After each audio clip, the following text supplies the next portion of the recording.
వెంకటరెడ్డి గనుల శాఖకి సంబంధించినటువంటి అధికారి. ఆధారాల ధ్వంసంలోనూ గనుడే. సమాచారం అంతా చెరిపేసి ల్యాప్టాప్ అప్పగించిన గనులు వెంకటరెడ్డి. గతంలో వినియోగించిన 2 ఐఫోన్లు ధ్వంసం. ఇసుక కుంభకోణం మూలాలు బయటకు రాకుండా కుట్ర. తీవ్రంగా పరిగణించి చర్యలకు సిద్ధమవుతున్న ఏసీబీ. ల్యాప్టాప్ సెల్ ఫోన్లో కీలక డేటా ఉంటుంది అన్నటువంటి. ఇప్పుడు ఒక గని దగ్గర ఎంత తవ్వచ్చు అన్నది రూల్ ఉంది. అది జీవోగానే ఉంటుంది. ఆయన ల్యాప్టాప్లో ఉండేది ఏంది, ఆయన సెల్ ఫోన్లో ఉండేది ఏంటి, అది ఎవరో తవ్వుకుంటున్నారు. ఎవడు తవ్వుకుంటాడు? ఎవడైతే అక్కడ కాంట్రాక్ట్ తీసుకుంటాడో ఆడే తవ్వుకుంటాడు. వెంకటరెడ్డి ఏమైనా తవ్వుకుంటాడా? పోనీ తవ్వుకున్న దాన్ని వాడు 10 కిలోలకి ఏది ఒక 10 అడుగులు లోతుకని చెప్పి తీసుకుని 20 అడుగులకి తవ్వాడు. నీకు అక్కడ ఎదురుగుండా విట్నెస్ కనబడుతుంది. ఇంకోటి, దాంట్లో అదనంగా లంచాలు ఉంటాయి. సెల్ ఫోన్లో రాసుకుంటాడా, లేకపోతే ల్యాప్టాప్లో పెట్టుకుంటాడా? ప్రాక్టికల్గా ఇక్కడ ఏంటంటే సామాన్యుడికి అర్థం కాదు కాబట్టి ఏది పడితే అది రాసేయచ్చు, ఎట్టా పడితే అట్ట చేసేయచ్చు. రోజు మనం ఒకళ్ళకి అనుకూలం సృష్టించలేం కానీ వ్యతిరేకత సృష్టించగలం.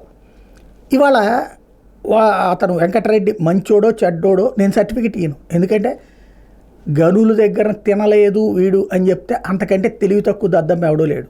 ప్రతి ఒక్కడు తింటున్నాడు అన్నది అందరికీ తెలిసింది. తినకుండా ఉండాలంటే ప్రభుత్వమే గనుల్ని డైరెక్ట్గా అమ్ముకోవచ్చు.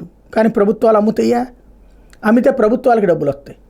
కోట్ల రూపాయలు వస్తాయి. కానీ ప్రభుత్వాలు అట్లా డబ్బులు సంపాదించుకోవడానికి సిద్ధంగా లేవు.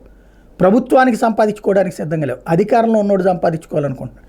ఇసుక ఇప్పుడు వెంకటరెడ్డిని అంటున్నాం. ఇవాళ జరుగుతున్నది ఏంటి? ఇసుకలో ఎవరు తీసుకెళ్తున్నారు, ఎక్కడికి తీసుకుపోతున్నారు, ఎంత తీసుకుపోతున్నారు, ఇది ఎవరికన్నా తెలుస్తుందా? రేపైనా అంతే కదా. అలాగే గనుల దగ్గర ఏం జరుగుతుంది ఎవరికన్నా తెలుస్తుందా? వెంకటరెడ్డిని దొంగం చేస్తున్నాం. ఇవాళ ఏం జరుగుతున్నాయి గనుల్లో? ఇవాళ ఇసుక దగ్గర ఏం జరుగుతుంది? అతను ల్యాప్టాప్లో తేడా చేశాడు, ఫోన్లో తేడా చేశాడు.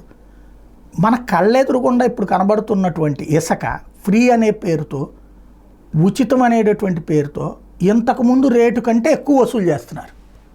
ఇంతకుముందు రేటు కంటే. అయినా దాని మీద మనం సరైనటువంటి విశ్లేషణ ఉండదు. కానీ అప్పుడు తినేసి ఉంటారండి. తినేసాడండి. మొత్తం ఎన్ని రకాలుగా చేయాలో అన్ని రకాలుగా చేశారు.